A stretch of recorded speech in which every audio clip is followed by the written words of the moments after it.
The heat rises long before the crowd sees him. At the center of the Roman Colosseum, fire roars beneath a massive iron cauldron, its sides glowing red as thick oil bubbles and spits into the air. Smoke drifts upward in slow, twisting ribbons. The smell is heavy, a mix of burning fuel, scorched metal, and fear. Tens of thousands press forward in the stands, shouting, laughing, mocking, straining to watch what they believe will be another spectacle of imperial power. Soldiers stand in formation, their armor reflecting the flames. The crackle of fire blends with the rumble of the crowd until the whole arena feels alive, like a single giant creature waiting to devour a man. Into this violent storm of noise and heat, an old figure is led across the sand. His hands are bound, his steps are steady, his eyes are calm, and yet every person watching knows exactly what is about to happen. The oil is boiling so fiercely that droplets burst into the air like sparks.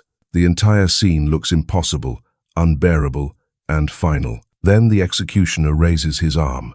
A voice rises from the stands, half excitement, half cruelty. And in the middle of all that chaos, one truth hits the crowd like a stone dropped into water. This man is about to be thrown alive into boiling oil, but the moment he falls into that cauldron, something happens that no one in the Colosseum expects. He does not scream. He does not burn.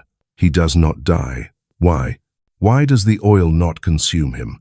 How does a human body survive what should have ended his life in seconds? And who was this man whose survival silenced soldiers, confused rulers, and left an entire empire terrified? His name was John, not just any John, but the last living apostle of Jesus Christ, the one known as the beloved disciple, the one who stood at the cross when others ran, the one to whom Jesus entrusted his own mother. The Gospel describes that moment clearly. In John chapter 19, verses 26 and 27, Jesus speaks to his mother and to John with the words, "Behold thy son," and "Behold thy mother."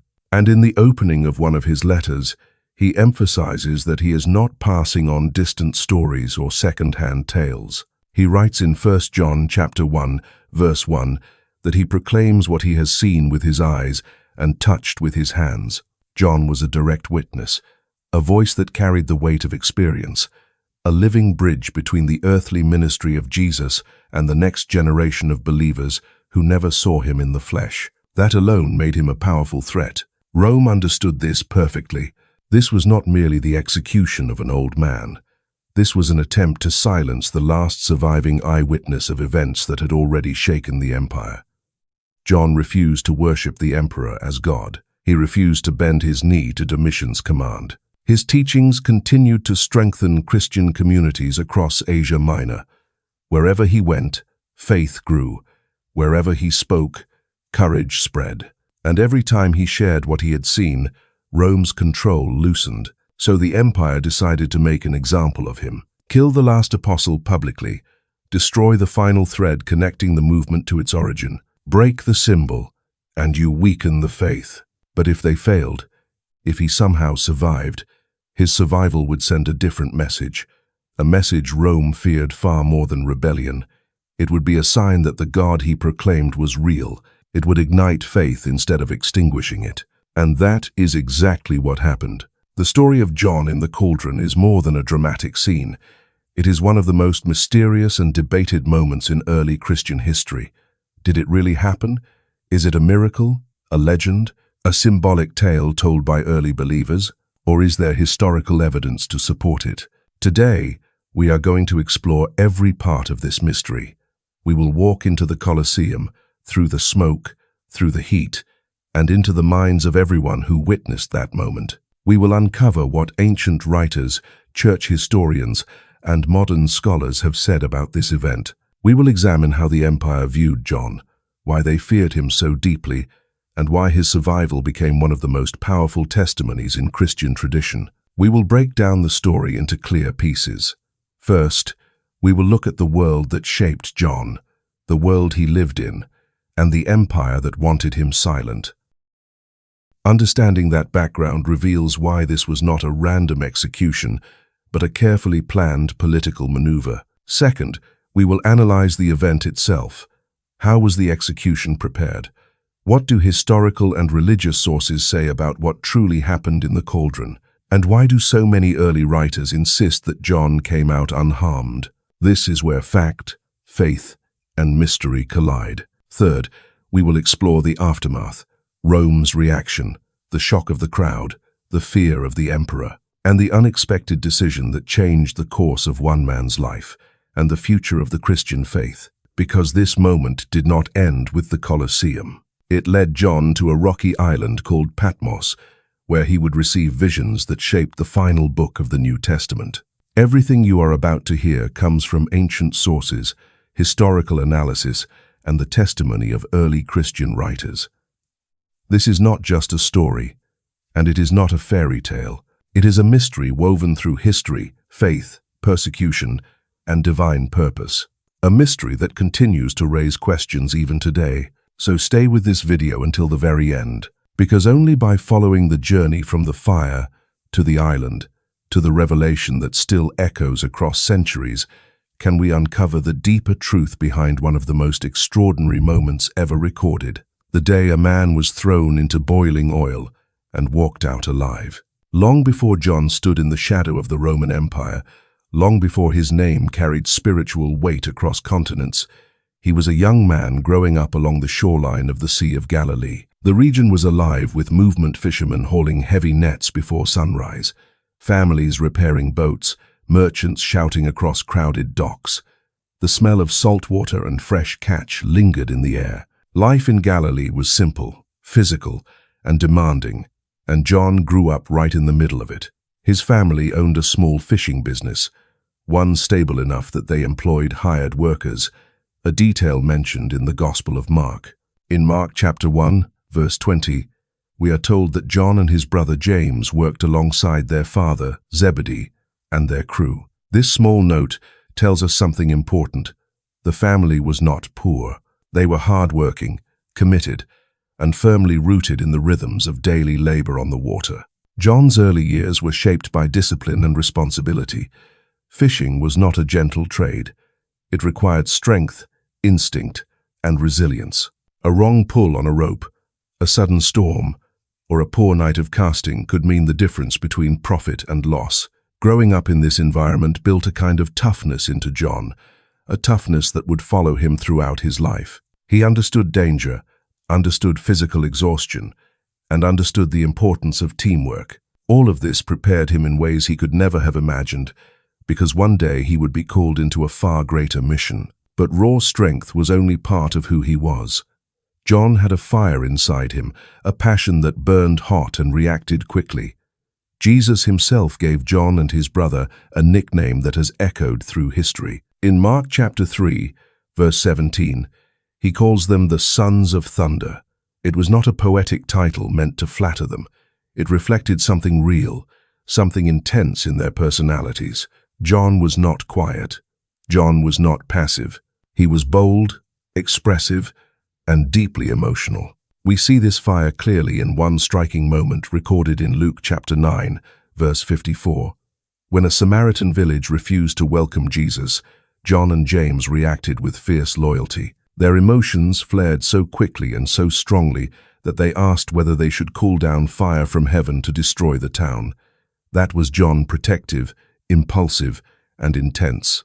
His devotion was not half-hearted. He loved fiercely, defended fiercely, and reacted fiercely. Yet this fiery nature did not make him reckless. It made him teachable. John's passion was not rooted in pride, but in sincerity. He cared so deeply that sometimes his emotions ran ahead of his understanding. But Jesus would later take that intensity and transform it into love, wisdom, and stability. John's sharp edges would eventually become instruments of purpose. The son of thunder would one day become the apostle of love. Even before John ever followed Jesus, something in him was already searching for truth. The gospel records that John spent time with John the Baptist, listening to his teachings and watching the crowds gather around the wilderness preacher. In John chapter 1, verses 35 through 37, we learn that the beloved disciple was already seeking something beyond the ordinary. He wanted answers that neither Galilee nor its fishing boats could give him. He longed for meaning, direction, and truth that reached deeper than the life he knew. And then it happened. One day, while standing near John the Baptist, he heard the words that changed everything. John the Baptist pointed toward Jesus and declared who he was. At that moment, something clicked inside the young fisherman. All the longing, all the searching, all the questions found their direction. Without hesitation, John and another disciple followed Jesus. It was a turning point so powerful that John remembered the exact hour of the day it happened. This early choice reveals so much about who he was. John was young, strong, emotional, and passionate, but above everything else, he was hungry for truth. He would leave his boat, his nets, his routine, and everything familiar, not because he was reckless, but because he recognized the voice he had been waiting for. His decision to follow Jesus was not blind impulse. It was a response to a calling that had already been stirring in him for years. Before he became an apostle, before he witnessed miracles, before he wrote the words that would echo across centuries, John was simply a young man searching for truth along the shoreline of Galilee. And that search, guided by fire and sincerity, is what shaped him into the witness he would become. The one who would stand beside Jesus in his greatest moments, the one who would endure persecution, and the one whose testimony would threaten an empire. There were moments in the ministry of Jesus that only a handful of people ever witnessed, moments so intimate and so sacred that they were reserved for the disciples who stood closest to him. John was one of those few. His presence in these defining scenes was not accidental. It was intentional, personal, and deeply meaningful. Each moment formed a piece of the bond between the young fisherman and the Messiah he chose to follow, a bond that would later give his testimony a weight no one in the early church could challenge. One of the earliest and most astonishing scenes occurred inside the home of Jairus, a synagogue leader whose daughter had died. The room was filled with grief. Professional mourners wailed in the doorway. The air was thick with disbelief and sorrow, yet Jesus did not allow the crowd to enter. He brought only Peter, James, and John with him. In Mark chapter 5, verse 37, this detail appears almost quietly, but its meaning is profound. John stood only a few feet away when Jesus took the girl's hand and told her to rise. Imagine the shock of seeing her eyes open, hearing her breath fill the silent room, and watching her step forward as if death had never touched her. John saw that with his own eyes. He did not hear it from a friend or read it later. He witnessed the impossible happening in a small, private room where only 3 disciples were allowed. Another moment came on a high mountain, far away from the crowds. Jesus took Peter, James, and John with him, and there something happened that no earthly language can fully capture. In Matthew chapter 17, verse 1, the scene is described. Jesus was transfigured before them. His face shone like the sun. His clothes became radiant. Moses and Elijah appeared beside him, speaking with him. For a few breathtaking moments, the veil between heaven and earth seemed to open, giving these 3 men a glimpse of Christ's true glory. John stood there, stunned, illuminated by light that did not come from this world. It was not a vision. It was not symbolic. It was an event he experienced with his own senses. Then came the night in Gethsemane. Darkness hung low over the olive trees. The air was cool, but the sense of dread was heavy. Jesus brought the disciples with him, but again he separated 3 of them and took them farther, Peter, James, and John. Matthew chapter 26, verse 37, records this moment. John was there when Jesus said, "His soul was overwhelmed with sorrow, even to the point of death." He heard the trembling in Jesus' voice. He watched him fall face down on the ground. He felt the weight of that night, the tension, the agony, and the burden Jesus carried. This was not a distant theological idea. This was a moment of raw humanity and divine purpose intertwined, and John was close enough to see tears on the ground where Jesus prayed. These scenes tell us something extraordinary about the relationship between Jesus and John. There were 12 disciples, yet John was consistently brought into the deepest, most vulnerable, and most revealing moments of Jesus' ministry. Their closeness is seen most clearly during the Last Supper, the final meal before the crucifixion, the Gospel describes a powerful detail. In John chapter 13, verse 25, we are told that John leaned against Jesus' chest to ask him who would betray him. This was not simply a casual gesture. In the cultural setting of the first century, reclining at a table meant lying close enough that one person could rest near the chest of another. To lean in that way required trust, affection, and familiarity. It was the posture of a beloved disciple, someone welcomed into personal space without hesitation. That moment also reveals something about Jesus. He allowed John that closeness. He welcomed that intimacy. Their relationship was not only based on teaching or authority, it was built on friendship, loyalty, and deep personal connection. At the foot of the cross, this connection became even clearer. When almost everyone else fled, John remained near Jesus as he suffered. In John chapter 19, verses 26 and 27, Jesus entrusted his mother to John's care. This was more than a request. It was a declaration of trust. Jesus chose John to carry a responsibility that would last the rest of his life. All these experiences shaped John's voice. When he spoke about Jesus, he spoke as someone who had seen, touched, and heard him in the most intimate moments. His words carried the authority of a direct witness. That is why early Christians listened to him with such reverence, and it is why the Roman Empire feared him. His testimony could not be dismissed, it could not be altered, it could not be replaced. John was not repeating stories. He was recounting events he lived through. Silencing that kind of witness required more than a court order. It required eliminating the man himself. And that is why John eventually became the empire's most dangerous target. After the resurrection of Jesus, the disciples stepped into a world that was both hopeful and hostile. The risen Christ had strengthened their faith, but the political and religious tensions around them were higher than ever. John, once known as a fiery young fisherman, now carried a new kind of authority. He was no longer simply a loyal follower. He was becoming a foundational pillar of the early Christian movement, someone the believers trusted and someone the leaders of Jerusalem depended on. The turning point came during Pentecost, when the Holy Spirit filled the apostles with boldness and clarity. The book of Acts describes how thousands were added to the faith in a single day. In Acts chapter 2, verse 41, this moment marks the beginning of a movement that would cross borders and challenge empires. John was right there in the middle of it, not as a background figure but as an active leader shaping the direction of the growing community. He stood beside Peter repeatedly, and the two of them became an inseparable team in the early chapters of Acts. One defining moment happened when Peter and John went to the temple at the hour of prayer. A man who had been lame from birth was carried to the gate called Beautiful. Peter spoke healing in the name of Jesus, and the man rose to his feet for the first time in his life. John witnessed the miracle, supported Peter, and together they faced the stunned crowd that gathered in amazement.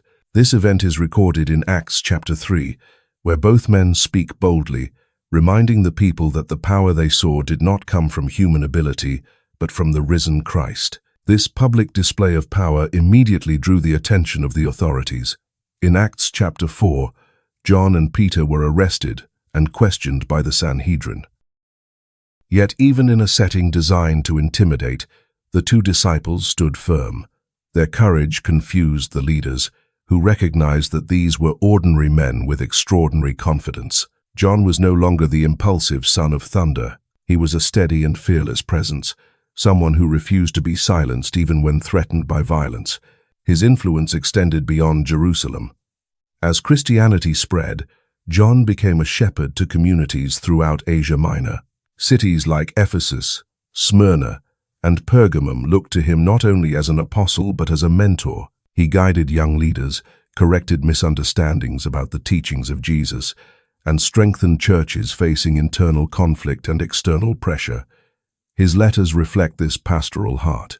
They are filled with reminders to walk in truth, remain faithful, and show genuine love to one another. In Ephesus, especially, John became almost a spiritual father. Believers there saw him not as a distant authority but as someone who lived among them, taught them, and shaped their understanding of the gospel. His presence helped stabilize the churches during turbulent years, when false teachers tried to distort the message of Christ and when persecution threatened to scatter believers. He provided clarity when confusion arose, comfort when fear spread, and direction when the future felt uncertain. John's role in the early church proves that he was never a wanderer or a passive observer. He was deeply involved, deeply committed, and deeply trusted. His leadership was built on experience, compassion, and first-hand knowledge of Jesus. This combination made him a pillar in the early Christian world, a man whose words carried authority and whose life embodied the message he preached. To understand why John became such a dangerous figure in the eyes of Rome, we must step into the world shaped by emperors, political suspicion, and a growing obsession with absolute loyalty. The Roman Empire was vast, powerful, and diverse, stretching across continents and uniting millions under a single banner. But the unity of Rome did not come naturally. It had to be enforced. And during the reign of Domitian, the enforcement of loyalty took on a new, intense, and deeply personal form. Domitian was not the first emperor to face tension with Christians, but he differed from his predecessors in both severity and motivation. Nero, who ruled decades earlier, unleashed a brutal wave of persecution following the Great Fire of Rome. His violence was chaotic, emotional, and often theatrical. Domitian, however, operated with a colder strategy. His reign was marked by administrative control, calculated suspicion, and the demand for absolute obedience. Where Nero acted out of impulse, Domitian acted out of ideology. At the center of Domitian's vision for the empire was a revived imperial cult, a system that placed the emperor in a role far beyond political authority. Domitian insisted on being addressed with titles of divinity, expecting citizens across the empire to honor him as a godlike figure. He demanded not only respect but worship. Temples were dedicated in his name, images of him were placed in public spaces, and ceremonies were organized to burn incense in his honor. In many cities, refusing this worship was not considered a private religious choice. It was seen as rebellion against the empire itself. Domitian's insistence on divine status created a dangerous collision between the state and the teachings of the early church. Christians could honor the emperor, pray for him, and submit to Roman law, but they could not call any man Lord and God. Their loyalty belonged to God alone. Scriptures like Deuteronomy chapter 6, verse 13, declared that worship was reserved for the Lord, and this conviction created an unavoidable conflict. Domitian interpreted Christian refusal not as religious integrity, but as political defiance. And in an empire where unity was held together by loyalty to the emperor, defiance could not be tolerated. To maintain control, Domitian passed measures that strengthened the enforcement of emperor worship. Provincial governors were instructed to monitor their populations closely. Local officials were required to identify and report anyone who refused to participate in imperial ceremonies. Punishments varied, but they were always severe enough to send a clear message. Some were fined, others were exiled. Many were executed. Trials were swift, evidence was minimal, and accusations often came from informants seeking favor with the authorities. Christians became especially vulnerable because their communities were tightly connected, publicly visible, and rapidly growing. They gathered regularly, shared teachings openly, and refused to offer incense to the emperor. Their unity made them strong, but it also made them an easy target. Any prominent Christian leader was considered a threat to imperial stability, and none were more prominent than the surviving apostles. John stood out sharply. He had walked with Jesus, witnessed his ministry, and carried a message rooted in loyalty to God rather than loyalty to Rome. His influence reached across the Mediterranean, and his presence alone inspired courage in believers facing intimidation. Rome's governing strategy toward enemies of the cult was systematic. If someone refused emperor worship, the first step was interrogation. If the person persisted, officials escalated to public punishment. The most threatening individuals were either executed or exiled to remote places where their voices would fade into silence. By removing influential leaders, Rome hoped to weaken the spiritual backbone of the Christian communities. They believed that if the shepherds were taken away, the flocks would scatter. This was part of the logic behind Domitian's policies, and it shaped how the empire responded to John's growing reputation. John's location made the situation even more tense. He lived and ministered in Ephesus, one of the most significant cities in Asia Minor. This region was a major center of imperial worship. Temples dedicated to the emperor stood tall in cities across the province, and loyalty to Rome was woven into civic identity. Refusing to honor the emperor in Asia Minor was not simply unpopular, it was dangerous. The local economy, social structure, and political stability were all tied to the imperial system. Anyone who challenged it, intentionally or unintentionally, created friction that could not be ignored. Ephesus itself was a powerful cultural and commercial hub. Trade flowed through its harbor. Philosophers, merchants, and travelers moved in and out constantly. Ideas spread quickly there, and movements gained momentum with ease. When John taught about Jesus, people listened. When he encouraged believers facing pressure, they found strength. His presence bolstered the Christian communities at a time when Rome desperately wanted them weakened. From the perspective of the empire, a man like John living in a city like Ephesus was a threat waiting to explode. It was only a matter of time before Domitian's government turned its eyes toward him.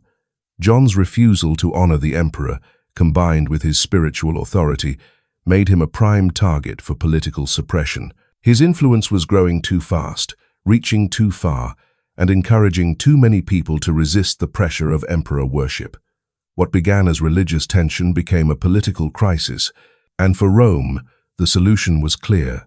John had to be removed. When the Roman authorities finally decided to act against John, their plan was not impulsive.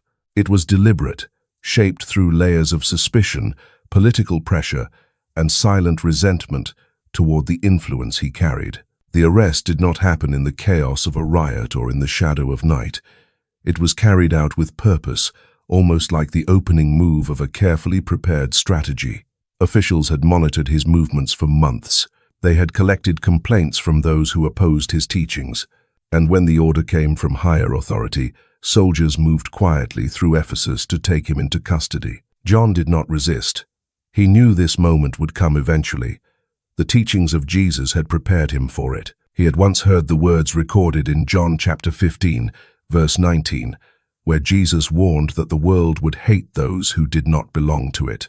John remembered that truth as soldiers bound his hands and led him through the crowded streets. From Ephesus, he was transported under guard toward the heart of the empire.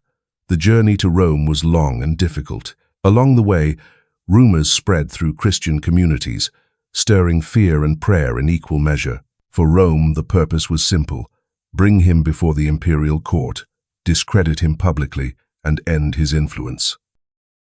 The Roman legal system, though advanced for its time, was often shaped by political motives when dealing with cases like this. A public trial in Rome was not simply a courtroom proceeding, it was a performance. The space itself was intimidating. Marble floors, towering columns, guards stationed along every wall, and magistrates elevated above the accused. The atmosphere sent a clear message. This was not a place for truth, it was a place for control. While Rome claimed to value justice, trials involving religious defiance were often predetermined. Officials needed only enough theatrics to justify the sentence. When John was brought into the chamber, a crowd had already gathered. Curious citizens, informants, skeptics, and critics filled the room. They wanted to see the man whose words had stirred so many. The case presented against him was built on accusations crafted to fit the empire's agenda. False witnesses were brought forward, echoing a pattern familiar from earlier Christian history. These individuals claimed that John encouraged rebellion, that he taught disrespect for Roman tradition, and that he threatened the unity of the empire. Their accounts contradicted one another, but that did not matter. The structure of the trial had been set long before John ever entered the room. Roman prosecutors spoke with confidence, painting him as a danger to society. They emphasized his refusal to worship the emperor, portraying it as an act of treason rather than a matter of conscience. They argued that his teachings were destabilizing entire communities and that allowing him to continue would weaken the authority of Rome. The crowd reacted with murmurs, some convinced, others unsure. And through it all, John stood silently, his hands chained, his face calm. Despite the pressure, John did not offer a dramatic defense. He did not plead for mercy. Instead, he spoke with clarity and peace, affirming the message he had taught for decades. He declared his loyalty to God, echoing the truth he later wrote in 1 John chapter 4, verse 4, that the one within believers is greater than the forces of the world. His voice did not tremble, his words did not shift to satisfy the expectations of the authorities. For John, this moment was not about winning an argument, it was about remaining faithful. As the trial continued, officials grew frustrated. They could not manipulate him. They could not intimidate him. Every tactic they used failed to shake his resolve. John knew that his life did not rest in the hands of the judges. His peace came from the same confidence Paul once expressed in 2 Timothy chapter 1, verse 12, trusting that God is able to guard what is entrusted to him. That confidence shone through John's demeanor. He was not afraid. By the end of the proceedings, the verdict was predictable. The court declared him guilty of rejecting the imperial cult and spreading a teaching that challenged the authority of Rome. The sentence would be execution, carried out publicly to send a message to all who watched. The trial had never been about justice. It had been about removing a witness whose testimony carried too much truth and too much power. And now, with the sentence announced and the crowd buzzing with expectation, the empire prepared to do what it believed would finally silence the last living apostle. When the Roman officials finalized John's sentence, they faced an important decision. The empire did not want a quiet execution. They wanted something unforgettable, something that would echo through the streets of Rome and reach every corner of the provinces. A private death could not serve their purpose. They needed a public spectacle, a demonstration of imperial authority strong enough to frighten anyone who considered resisting the emperor's demands. And for this reason, the Colosseum became the chosen stage. The Colosseum was not simply an arena. It was a symbol of Roman identity, a massive stone monument where entertainment, violence, and politics merged into a single display of power. Tens of thousands of spectators gathered there to watch gladiators clash, animals imported from distant lands fight to the death, and prisoners executed in creative and brutal ways. The roar of the crowd often drowned out the cries of the condemned.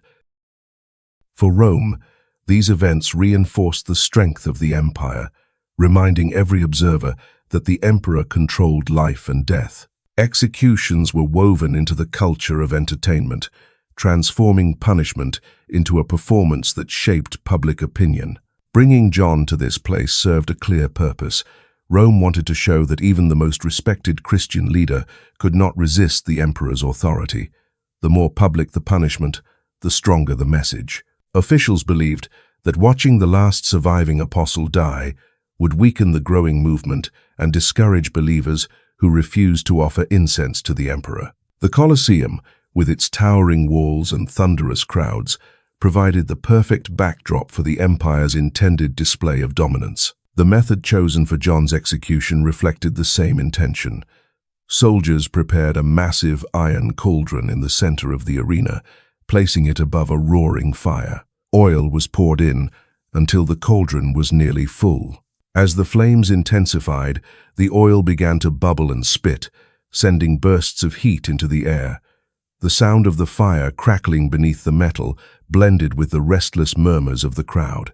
The heat radiating from the cauldron was so intense that even the soldiers standing near it shifted uncomfortably. Every part of the setup was designed to create anticipation. The glowing iron, the rising smoke, and the smell of burning fuel turned the arena into a stage of fear. The crowd leaned forward, waiting to see the old man brought into the center. Rome believed this moment would reaffirm its power, proving that no miracle, no testimony, and no faith could withstand the might of the empire. They had no idea what was about to happen next. The Colosseum grew strangely quiet as John was led into the arena. Moments earlier, the crowd had roared with excitement. But now a curious hush swept across the massive structure. Tens of thousands watched the old apostle walk across the sand, each step slow but steady, his hands bound, his face calm. The sunlight poured down from above, catching the rising smoke from the cauldron and casting shifting shadows across the lower levels of the stands. The fire beneath the iron pot cracked and snapped, throwing bursts of orange light across the arena floor. The heat radiating from the giant vessel was so strong that even from a distance, the waves of air seemed to shimmer. John felt the uneven ground beneath his feet, the rough pull of the ropes around his wrists, and the overwhelming intensity of the moment. But inside, he carried a stillness that did not come from himself. The words of the Psalms were alive in him, especially the truth written in Psalm chapter 31, verse 15. "My times are in thy hand." With each step, that truth sank deeper into his heart. Soldiers on either side gripped their weapons tightly, as if they expected him to resist. But he did not. He simply walked. The murmur of the crowd rose again, swelling like a wave. People leaned forward in anticipation. Some shouted insults. Others watched with an uneasy curiosity. A few remained silent, unsure how to feel about the execution of a man whose reputation for holiness had spread across the empire. The emperor himself sat in a private viewing area, surrounded by guards and officials. Domitian's eyes followed every movement, waiting for the moment when his power would be displayed for all of Rome to see. As John reached the center, a soldier shouted an order, and the arena shifted. The execution team spread out around the cauldron. The metal glowed red at the edges, the oil inside boiling violently. Each pop of the bubbling liquid echoed like small explosions. The smell of burning fuel mixed with the stinging scent of hot oil, creating a sharp, suffocating heat. The air itself felt alive. John stood only a few paces from the cauldron now. Sweat gathered on the soldiers' brows. The crowd leaned forward as one. The fire crackled so loudly that it almost drowned out the sound of the announcer's voice as he proclaimed the charge.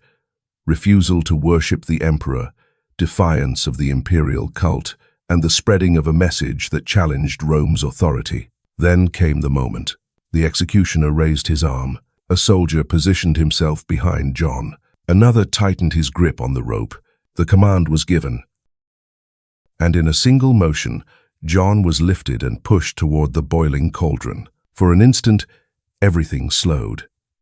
The sound of the crowd blurred into a distant hum. The fire's glow danced across John's face.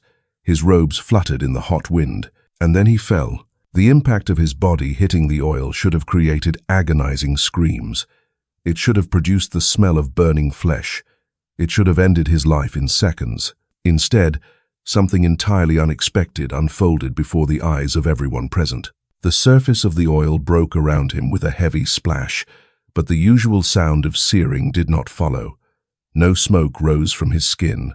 John did not writhe or cry out. He did not claw his way to the edge or sink beneath the liquid. He simply stood, steady and unharmed, inside the boiling cauldron, his expression calm, his eyes lifted as if he were praying silently. Soldiers froze where they stood. The executioner stared in disbelief. A murmur rippled through the arena. People blinked, leaned forward, stood up, and tried to convince themselves that they were not seeing what they were seeing. The oil continued to bubble around John, splashing against the sides of the cauldron, yet none of it touched him with harm. Some of the crowd gasped. Others began to whisper nervously. The sound spread like a pressure wave across the Colosseum. Shock turned to fear turned to awe, and awe turned to something that felt dangerously close to reverence. John's calmness only amplified the effect. He showed no sign of distress, no sign of pain, no sign that the boiling liquid beneath him had any power at all.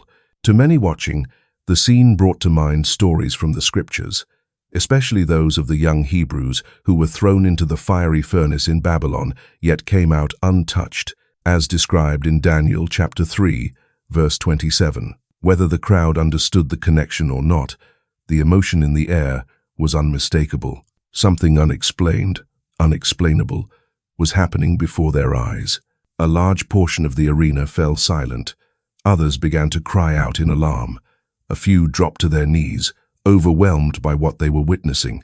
Some shouted prayers.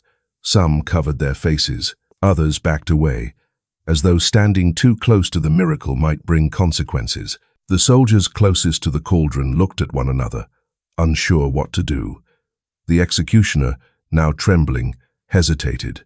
He had never seen anything like this in his life. No training had prepared him for a man who refused to die. Finally, an officer shouted for the soldiers to pull John out. They stepped forward carefully, gripping long hooks and ropes designed to remove bodies after an execution. But this time, the body they lifted was standing upright and entirely unharmed. John stepped out of the cauldron as though he had been immersed in nothing more than warm water. His robes were intact. His face was serene. His hands, though still bound, did not tremble. When the crowd saw him emerge untouched, a wave of panic and astonishment swept through the Colosseum.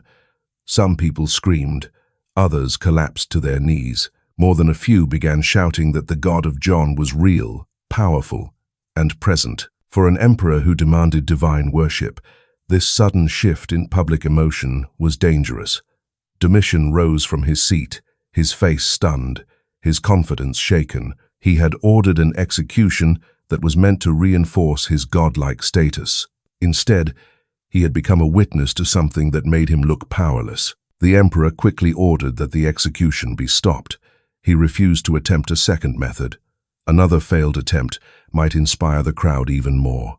Rome could not risk turning John into a public symbol of divine protection, so the sentence was changed immediately. John would not die. Instead, he would be banished to the island of Patmos, a place of exile far from cities, influence, and public gatherings. Soldiers surrounded him again, but this time their expressions were different. Fear flickered in their eyes. They handled him cautiously, as though unsure whether touching him might bring consequences from a higher power. As John was escorted out of the arena, the atmosphere remained electric with disbelief. People whispered about the miracle. Others stared in silence, unable to process what they had seen. No one in that arena could forget the old man who stood unharmed in boiling oil. And now we reach an important line between history and tradition. Early Christian writers such as Tertullian recorded this event, and it became a key part of Christian tradition. However, Roman historical documents do not provide independent confirmation of the cauldron incident. What we have is a long-standing Christian account, supported by early church testimony, not by surviving imperial records. Yet whether one sees it as literal miracle, historical tradition, or a story with symbolic meaning, one thing is certain. This narrative shaped the way generations understood the courage of John, the fearlessness of faith, and the conviction that no empire, no ruler, and no fire could silence the testimony of the last living apostle. The moment John emerged from the cauldron unharmed, the political atmosphere around Domitian shifted. What was meant to be a dramatic demonstration of imperial power had collapsed into a moment of public humiliation.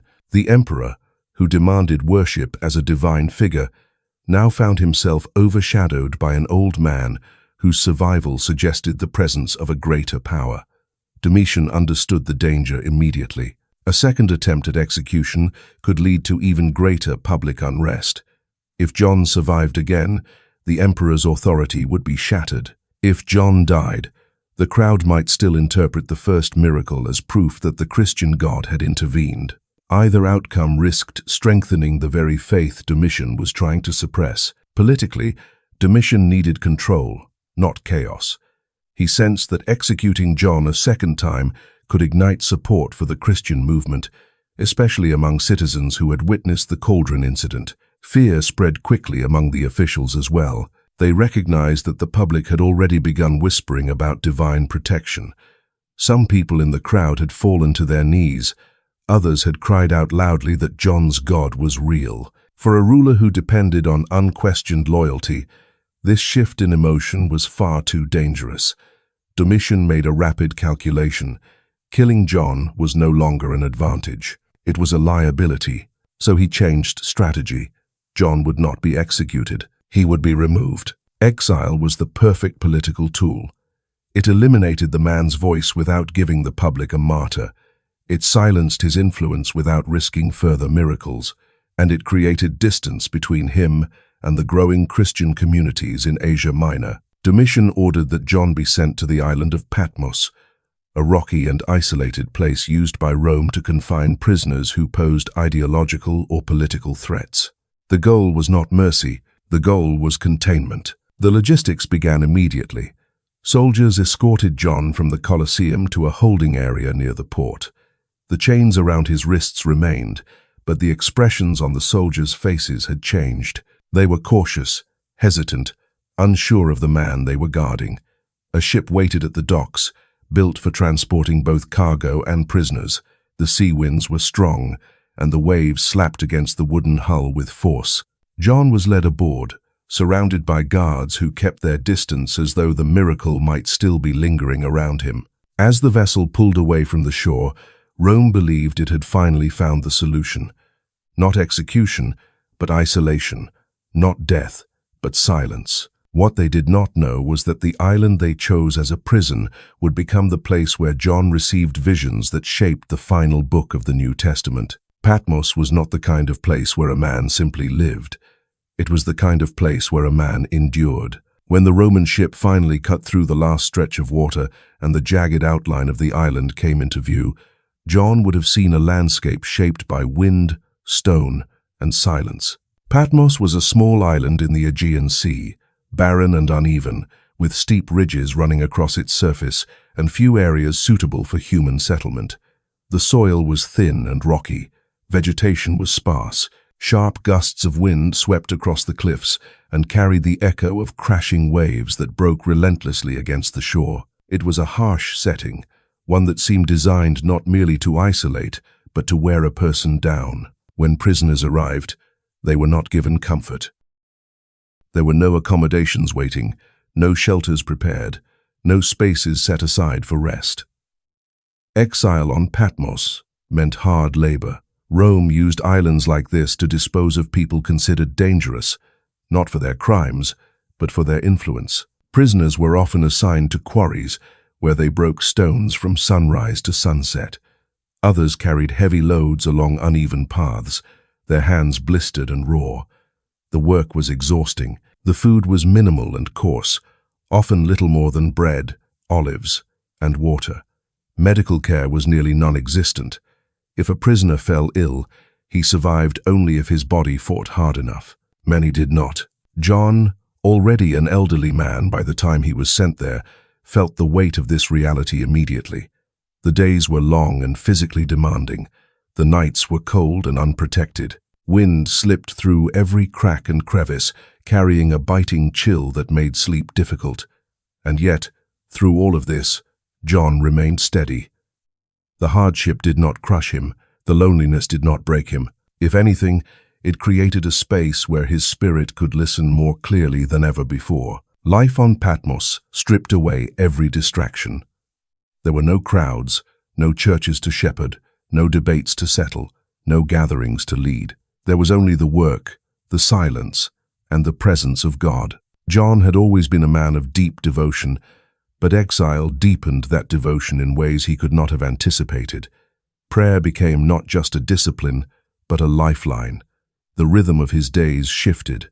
Hard labor shaped his body, but communion with God shaped his heart. In the stillness of the island, he remembered the voice of Jesus from years earlier.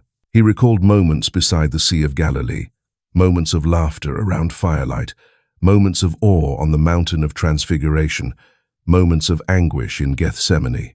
Every memory sharpened, becoming almost luminous against the bleakness of Patmos. Over time, isolation began to work like a refining fire. John's body grew weary, but his spirit grew sharper. His hunger for God increased. The absence of human companionship did not create emptiness. It created space. And into that space, God began to speak in ways John had never experienced before. The apostle could feel it before he could explain it: a stirring, a deepening, a sense that heaven was drawing near. This spiritual sensitivity reached its climax on a day John later described with a phrase that has echoed through centuries. In Revelation chapter 1, verse 10, He writes that he was in the Spirit on the Lord's day. He does not say he was lost in imagination. He does not describe a dream or a symbolic meditation. He describes a state of profound spiritual clarity, a moment where the gap between earth and heaven narrowed until the presence of God overwhelmed every other reality around him. That phrase, "in the Spirit on the Lord's day," marks the beginning of one of the most extraordinary experiences any human being has ever recorded. John was not sitting in comfort. He was not inside a temple. He was not surrounded by a congregation. He was standing in exile, likely worn from work, surrounded by barren landscape and the distant sound of crashing waves. Yet that was the moment God chose. Not Jerusalem, not Ephesus, not any place touched by honor or recognition. God chose Patmos, the island meant to silence him, as the place where his voice would thunder. John later wrote that he heard a voice behind him, a voice as loud and clear as a trumpet. The sound startled him so strongly that he turned immediately, and when he turned, everything changed. The rugged landscape of Patmos faded into the background, replaced by a vision so powerful that human language strains to capture it. He saw one standing among 7 golden lampstands. The figure looked like the Son of Man, clothed in a long robe, with a golden sash across his chest. John described the one he saw using details that flowed like pure fire. His hair white as wool, his eyes burning like flames, his feet shining like polished brass, his voice like the roar of many waters. In Revelation chapter 1, verses 9 through 20, John recounts how the one he saw held 7 stars in his right hand, and how a sharp, 2-edged sword came from his mouth. The entire scene radiated authority, beauty, and overwhelming power. For a moment, John could not stand under the weight of it. He fell at the feet of the one before him, overcome by the majesty of the vision, and then he felt the touch of a hand, not the harsh grip of a Roman soldier, not the pull of a guard's chain. It was the hand of the risen Christ, the same Jesus John had walked with decades earlier, and the voice he heard was familiar, steady, and filled with assurance. This moment was not a dream. It was an encounter. It was the beginning of revelations that would unveil the spiritual reality behind earthly events, the future of the church, the victory of the Lamb, and the ultimate defeat of darkness. God had taken the place Rome meant for John's silence and turned it into a place where heaven would speak with thunderous clarity. Patmos, with all its harshness, became holy ground. The very isolation designed to erase John's influence became the environment where God entrusted him with visions that would shape Christian understanding for generations. The old apostle, worn by exile but strengthened by the Spirit, became the writer of a revelation that continues to echo through history, a revelation born not from comfort, but from suffering, not from crowds, but from solitude, not from earthly power, but from divine encounter. What happened on Patmos did not end with a single vision. It opened a floodgate. When John turned and saw the risen Christ standing in radiant glory, the experience marked the beginning of a series of revelations that would shape Christian faith for centuries. Rome had sent him to the island to silence him, but heaven chose that same island to reveal truths that would outlast every empire. The book that emerged from these visions, known today as Revelation, is not merely a collection of symbolic images. It is a message about sovereignty, redemption, endurance, and hope given to a man who had just survived boiling oil and who now endured exile. At the heart of Revelation is a message about who truly reigns. John was living under the most oppressive ruler the early church had known. Domitian demanded worship, enforced his authority through fear, and punished anyone who challenged his godlike status.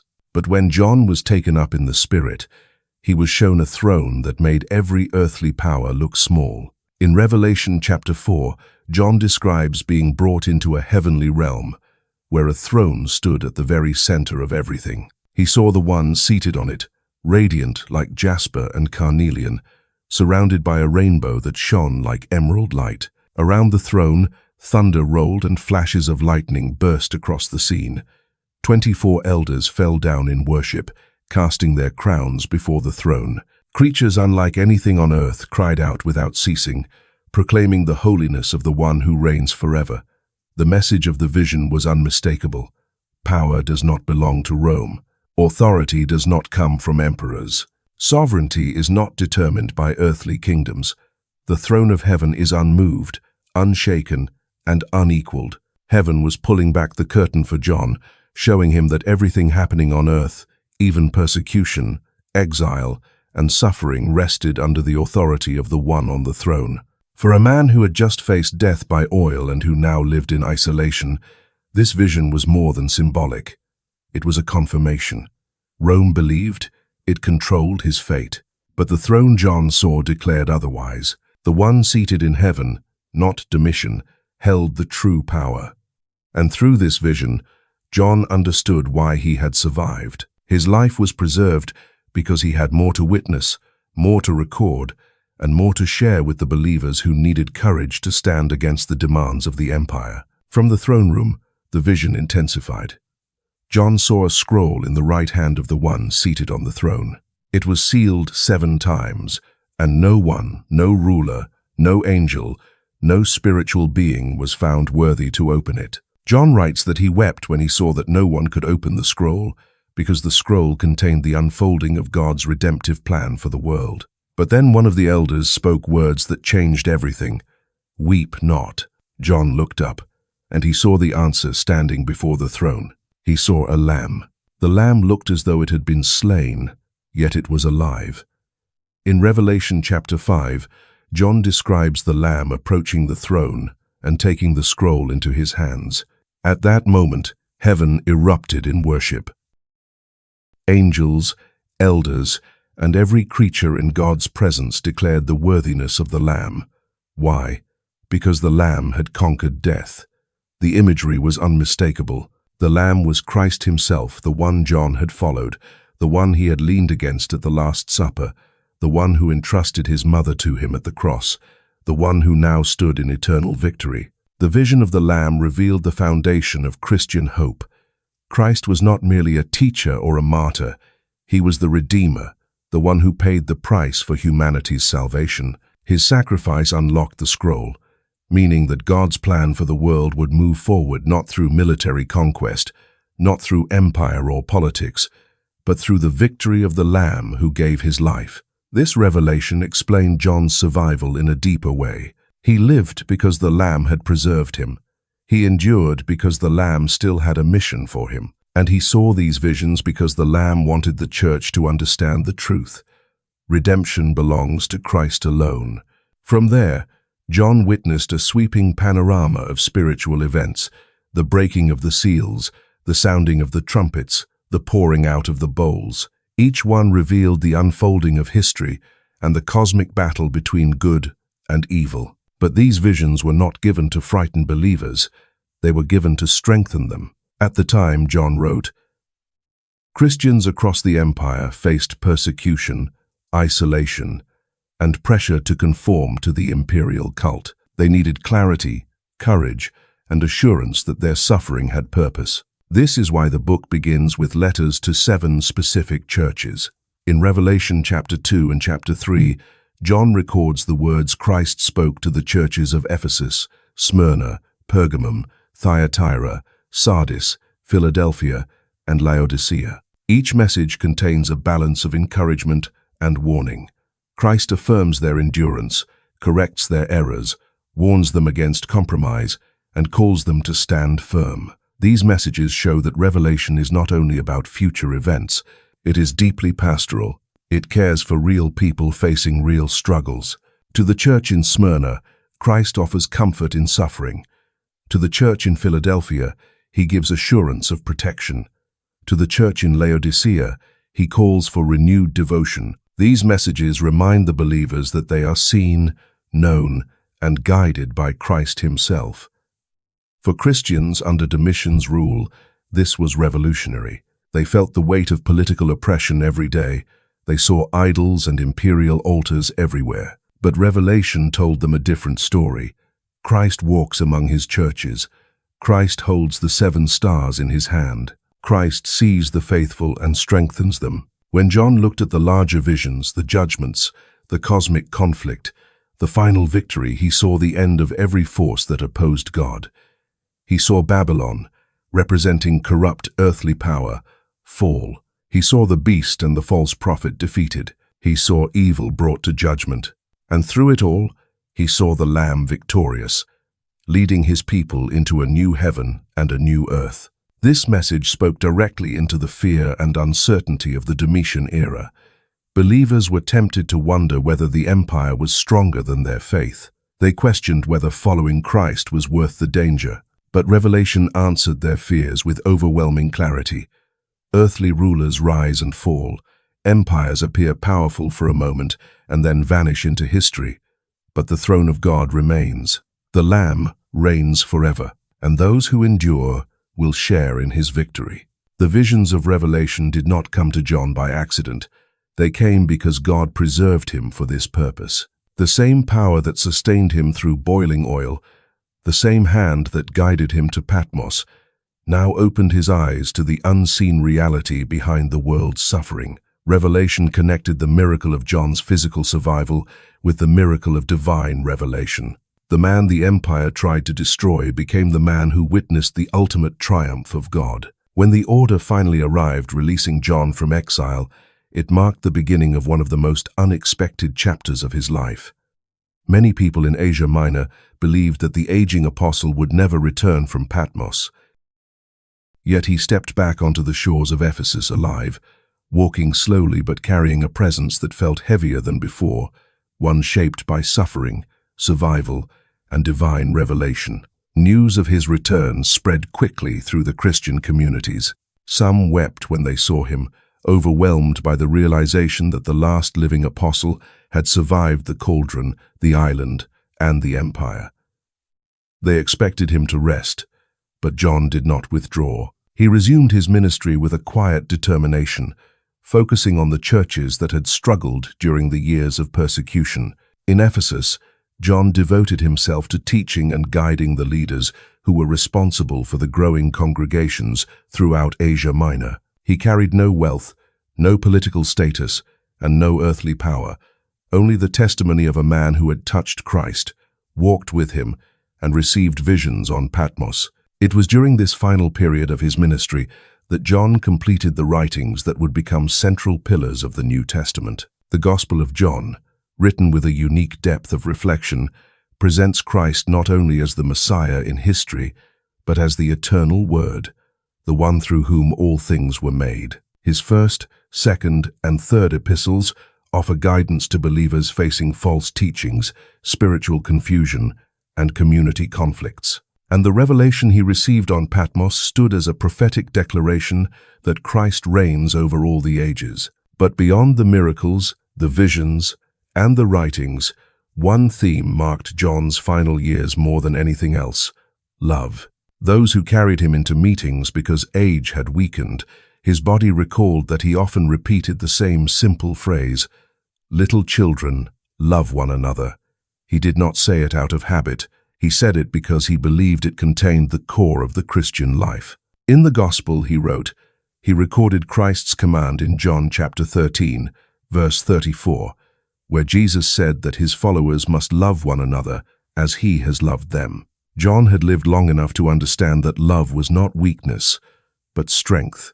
It sustained the church through persecution, anchored believers in truth, and reflected the heart of Christ more clearly than any argument or miracle. John's legacy grew as the years passed. Generations of pastors and believers looked to his writings for clarity, hope, and courage. His gospel became a doorway for countless people to understand the identity of Christ. His epistles guided the early church in unity and holiness.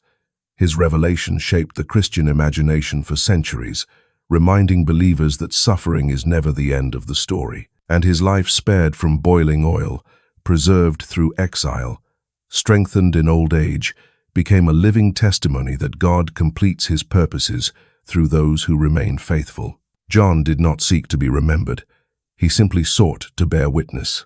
And because of that, his voice continues to echo through history, calling every generation to the same message he repeated again and again: love one another. When examining the story of John surviving a cauldron of boiling oil, it is essential to approach the evidence with care. The account has been cherished in Christian tradition for centuries, yet historians must separate what is firmly documented from what has been transmitted through later writings. The earliest and most important source is the work of Eusebius of Caesarea, a 4th century historian often called the father of church history. In his monumental work, Ecclesiastical History, Eusebius preserved the testimony of earlier authors, including the 2nd century writer Irenaeus.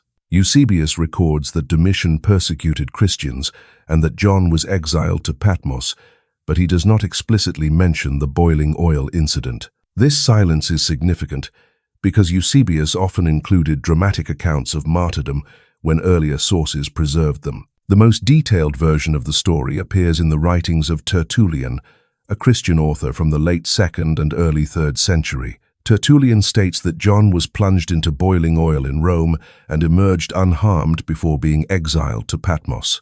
Jerome, a 4th century scholar best known for translating the Bible into Latin, also echoes this tradition, treating it as an established event in Christian memory. These sources present a consistent narrative, but they come several generations after the events themselves. None of them claim direct eyewitness testimony, and no Roman records mention the incident. The lack of contemporary Roman documentation is not unusual, since the empire rarely recorded executions or failed executions of religious dissidents. Still, because the earliest accounts appear more than a century after John's death, historians must acknowledge the gap. Modern scholars offer a range of interpretations. Some argue that the consistency of the story across early Christian writers suggests it reflects a real memory preserved by the Church. Others note that miraculous survival stories were common in ancient martyr traditions, intended to inspire courage and highlight divine protection. A few scholars propose that the boiling oil episode may have developed as an expansion of the well-documented fact that John was exiled under Domitian. They suggest that early Christians may have shaped the story to emphasize God's protection of the last living apostle. Because the tradition is strong but not supported by contemporary documentation, academic debate continues. A balanced conclusion recognizes both sides. On one hand, early Christian writers close to the events affirmed the story, and they had no incentive to invent details that could be easily challenged by their audiences. On the other hand, the absence of 1st century sources means that historians cannot treat the account as verified fact. The most responsible approach is to acknowledge that the boiling oil narrative is a deeply rooted and remarkably enduring tradition within early Christianity, but one that lacks direct historical confirmation from the time it is said to have occurred. For believers, the story reflects the conviction that God protects his servants. For scholars, it remains a compelling tradition supported by later testimony but not by contemporary evidence. When we step back from the dramatic scenes of boiling oil, exile, and heavenly visions, we begin to see that John's story carries a deeper message, one that speaks directly into the fears, pressures, and struggles of modern life. His survival was not only a historical tradition or a miraculous moment, it was a picture of how God works through suffering, through endurance, and through lives that remain faithful despite the weight of opposition. The first theme that emerges is the idea of divine preservation. John lived through threats that no ordinary person could survive, yet he did not survive because he was strong. He survived because his life still carried purpose. In every season of suffering, there was a mission waiting on the other side. This idea challenges the modern assumption that comfort equals blessing. John's blessing did not appear in the form of ease, it appeared in the form of purpose. His pain became a doorway, his exile opened space for revelation, his isolation cleared the noise so he could hear the voice of Christ more clearly. This shows us that purpose-driven suffering is not meaningless. It is not wasted. When God preserves someone, it is never for survival alone.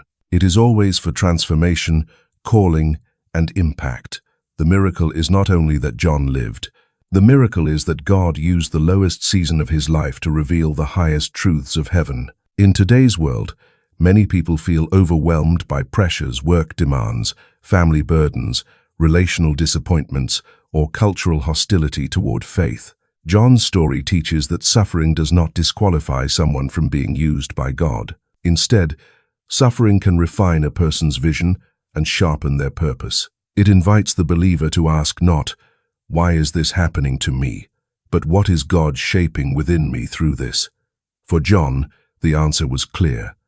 Exile did not silence him. It positioned him. A second theme is the role of public witness in seasons of pressure. John lived at a time when confessing Christ could cost everything: status, safety, livelihood, even life itself. Yet he remained a visible witness. He did not hide his loyalty to Christ, and he did not distort the message to protect himself. His presence strengthened entire churches, his letters corrected false teachings, and his testimony carried the authority of someone who had touched, seen, and walked beside the Son of God. Today's challenges look different from ancient persecution, but the pressure remains real. Cultural forces often mock faith, redefine truth, or push believers to stay silent about their convictions. John's example teaches that quiet faithfulness is powerful, but visible faithfulness is transformative. A public witness does not require a stage. It requires consistency. It requires courage. It requires integrity. John did not gain influence by seeking attention. He gained influence by standing firm, when standing firm was costly. In modern society, where compromise is often celebrated, John reminds us that truth spoken with love remains one of the most powerful forces in the world. The final theme moves us into practical application, how this story speaks to real people today. John's life offers several pastoral insights for anyone walking through hardship, doubt, fear, or spiritual weariness. First, do not interpret suffering as abandonment. If John had assumed that exile meant God had forgotten him, he would have missed the vision waiting for him on Patmos. For anyone facing a difficult season, the encouragement is simple. God does his greatest shaping in hidden places. Second, hold tightly to the identity of Christ. John's endurance flowed from his relationship with Jesus, the one he followed from Galilee to the cross and beyond. When life becomes unstable, the character of Christ becomes the anchor. His love, his faithfulness, his authority, and his presence remain unshaken regardless of circumstances. Third, choose love as your defining mark. In his final years, John reduced his message to one simple command: "Little children, love one another." He did so because he understood that love is the foundation of every other form of obedience. Love guards the heart from bitterness. Love strengthens unity. Love reveals Christ more clearly than any sermon or miracle. Finally, John's story invites a response. It calls every listener to examine where they stand, what they believe, and who they belong to. His survival in boiling oil, his endurance in exile, and his reception of heavenly revelation all point toward the same truth. Faith is not a concept.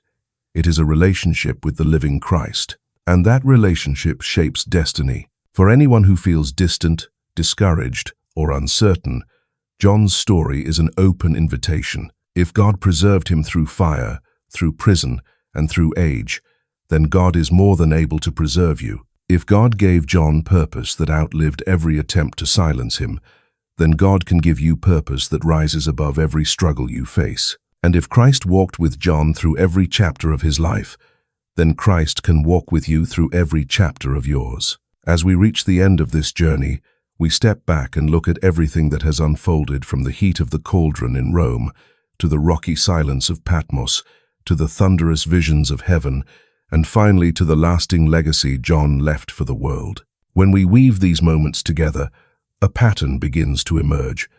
The story is not random. It is not a series of isolated miracles or tragedies. It forms a continuous arc of purpose. Imagine that first scene again. The crowd roaring inside the Colosseum, the soldiers tightening their grip on John's arms, the boiling oil rising and swirling beneath him like a living flame. By every standard of the ancient world, this should have been the end. It should have been the final moment of the last living apostle. Yet the moment he touched the oil, nothing happened. There was no screaming, no burning, no death. What looked like the conclusion became an interruption because his story was not finished. From that moment of survival, John was taken from spectacle to silence. The empire tried to bury him on the island of Patmos, expecting that isolation would crush his spirit and erase his influence. But isolation became the doorway to revelation. John, cut off from cities and crowds, suddenly found himself standing before the throne of heaven. He saw the One seated in glory. He saw the Lamb alive and victorious. He saw the future of the church and the unfolding of divine justice.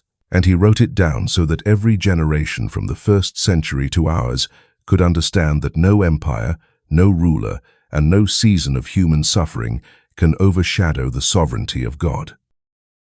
Years later, when John returned to Ephesus, people welcomed him not merely as a survivor, but as a man transformed. He was not only the apostle who lived, he was the apostle who saw. He became a shepherd to the churches once again, reminding them of the teachings he had heard directly from Christ.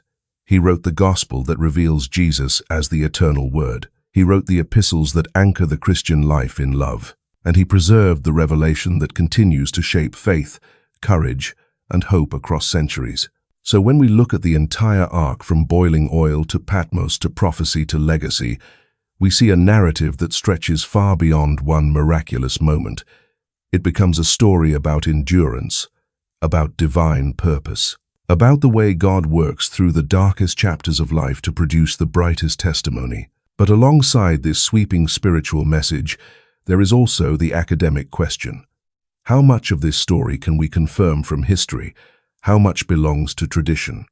The answer requires balance and honesty. The exile to Patmos under Emperor Domitian is historically solid, supported by early sources and the text of Revelation itself. But the story of the boiling oil comes primarily from Christian writers of the 2nd and 3rd centuries, such as Tertullian and Jerome, rather than from 1st century Roman records. Scholars acknowledge that the tradition is strong and consistent, yet it lacks contemporary documentation.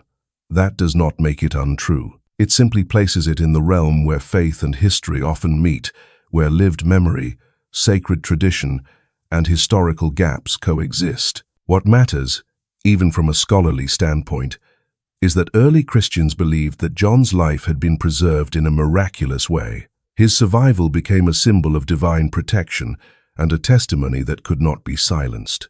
The miracle did not need Rome's paperwork to change lives. It was the belief itself passed from generation to generation that shaped Christian identity in the face of persecution. The theological message goes even deeper. John's life teaches that God does not preserve someone only to extend their years. He preserves them because their purpose is not yet complete. In John's case, his preservation ensured that the church would receive revelation, that the gospel would be written, and that his testimony would continue to guide believers long after his death. His story invites us to reflect on our own lives. What purposes might still be unfolding in the seasons we do not understand? How might God be working in the quiet places, the painful places, or the hidden places we often try to avoid? John's journey urges us to see suffering through a different lens, not as abandonment, but as refinement, not as punishment, but as preparation, not as the end, but as the bridge toward what God intends to reveal. The boiling oil did not define him. Patmos did. The silence of exile shaped him into the man who could hear the voice of heaven clearly. His endurance teaches that faith is often forged not in comfort, but in perseverance. And his final message, the one he repeated again and again, "Little children, love one another," reminds us that the heart of Christianity is not power, spectacle, or argument. It is love. That love carried him through the highs and lows of nearly a century of life. It carried him through persecution, it carried him through suffering, and it carried him into eternity. The story of John is powerful, but it is not meant to remain a distant historical tale. It invites reflection. It invites openness. It invites each listener to examine their own faith, questions, and struggles. You may be watching this from a place of joy, or from a place of exhaustion. You may feel close to God, or you may feel distant.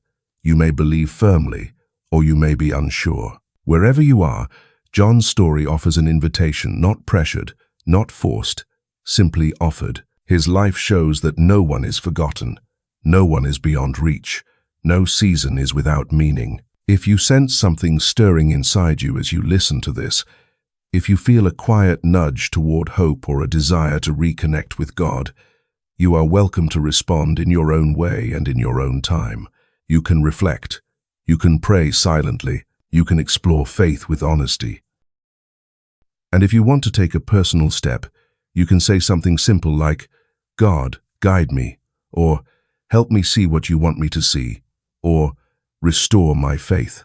There is no formula, there is only sincerity.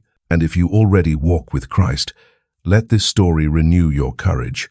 Let it strengthen your love. Let it fill you with the assurance that God preserves His children for reasons far greater than they often realize. As we close, I want to invite you gently and respectfully to interact with this message in ways that help more people discover it. If this story moved you, encouraged you, or gave you something to think about, consider pressing like. It helps the video reach others. If you want to share your thoughts, I would love to hear them. You can comment below with something simple, like, "What do you think about this miracle? Do you believe it happened, or do you remain unsure?" Every perspective is welcome here. If you want to stay connected, feel free to subscribe. There are many more deep dives, biblical journeys, and historical explorations coming soon. And if you would like to support the channel in a practical way, you can join the membership or contribute through the thank you option.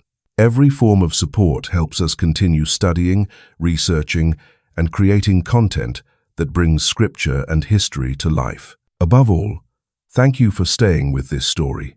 John survived because his purpose was not finished, and maybe that reminder is the one you needed today.